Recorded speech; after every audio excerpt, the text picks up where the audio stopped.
Here is a shift from that. Basically, they get the boot, and for the first time, the new government takes over the currency system. Goldman Sachs is one of the big bad boys in this game. Matter of fact, Goldman Sachs, all the Goldman Sachs former guys on the board are all the people running this economy right now, doing a marvelous job. So the Treasury Bank is already...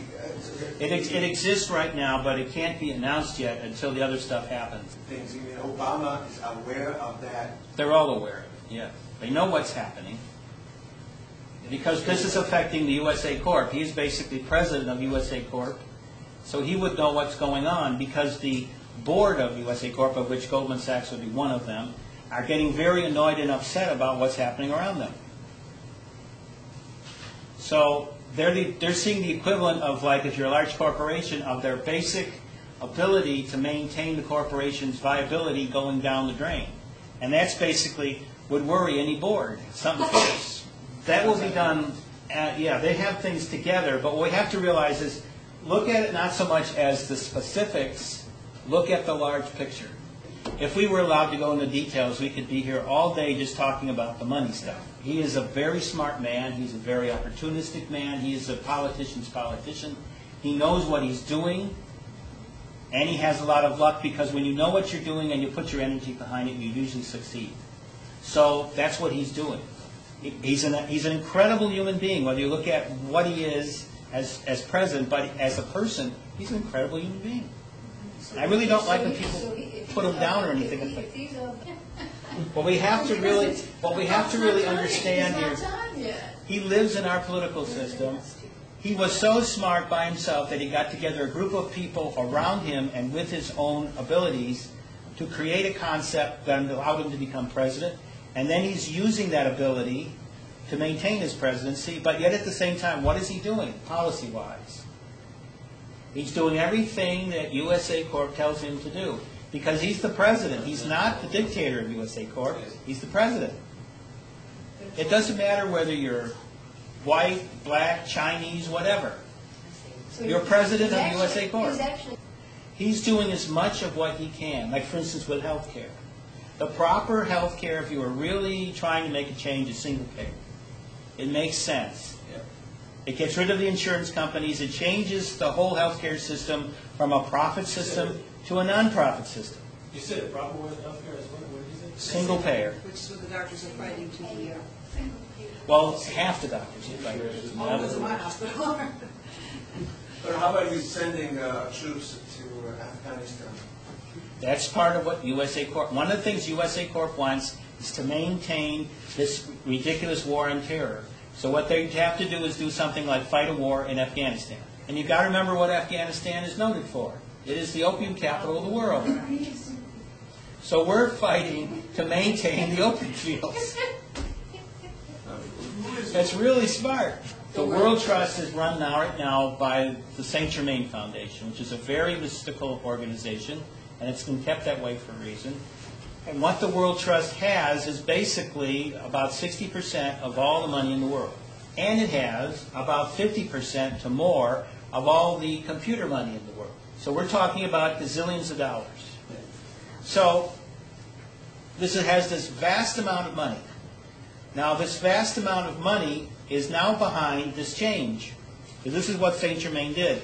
The entire trust fund was supposed to go into maturity, which means receivers getting their monies, in the start of the millennium, January 1st, 2000. Has anyone received it? No. The person who is going to be the head of this new temporary government and the entire members of that government are kept top secret for obvious security reasons. You've got to realize you have part of the military still to this old system, and a larger part is to the new system. The idea, one of the things that the military behind us has said is, we do not fight other people, our brothers in arms. Rule number one. So we don't want to start a revolution here. This is not about American Revolution number 2. We're not going to take to the streets and fight tank battles in the middle of Washington. We're not doing that. No, martial law is out. And it's not a coup either. Right, it's not a coup. It's part of a natural legal switch. that has been set up through courts internationally, and that system has been set up with these funds being released. So the whole process right now that they are talking about is getting the process through. And of course, it's taking longer than we want because it means making deals and counter deals, securing things, keeping it highly secret. And also you've got a group that is extremely upset and in panic in many cases about loss of power. Because they see themselves as, if we let this thing go, it's the French Revolution. Our heads could be rolling. They are to the end on this. That's why I say they're doing their Oscars and Emmys right now. They're not giving up. They do not give up. So what we have to do is force it. So we're getting near a process, very close near a process, where certain things in financially, internationally, and the collapse of and the bankruptcy of USA Corp leads to the new system happening. Just a crisis for USA Corp. It will cause some crisis for us because between the time that it starts collapsing and then we bring in the monies, there'll be a slight period of a little bit of difficulties, but then that'll change.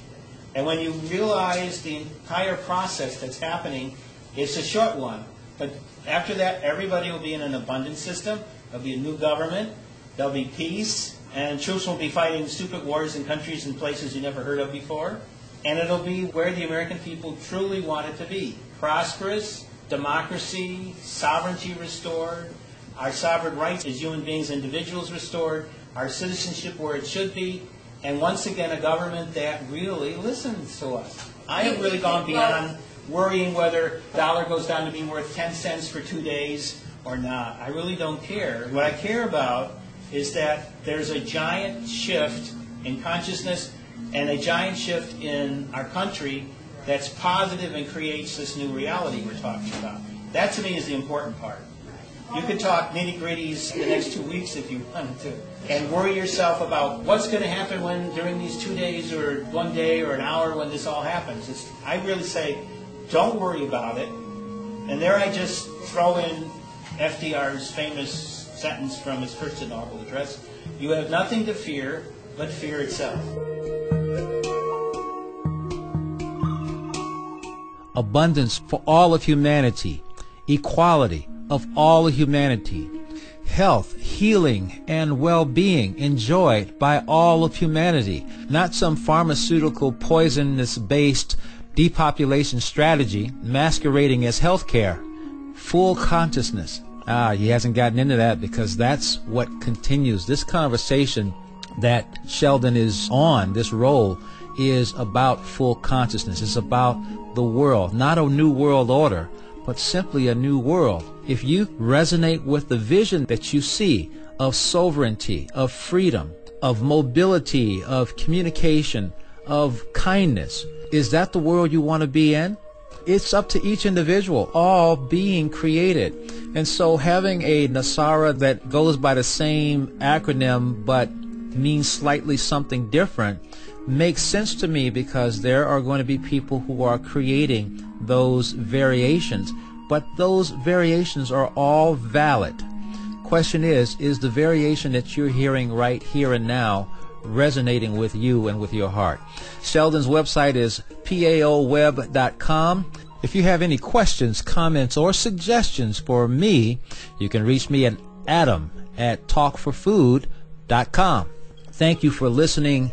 I've got much, much more actually from this workshop, but also from other wonderful people with a wonderful view of reality who want to turn it into our future. That's the time I have. Be well, be in love, be interested, and be actively creating and visualizing the life that you want to live, and also live it. Not in fear, but in love. Until next week, this is Adam Abraham on Talk for Food on webtalkradio.net, and I'm out of here.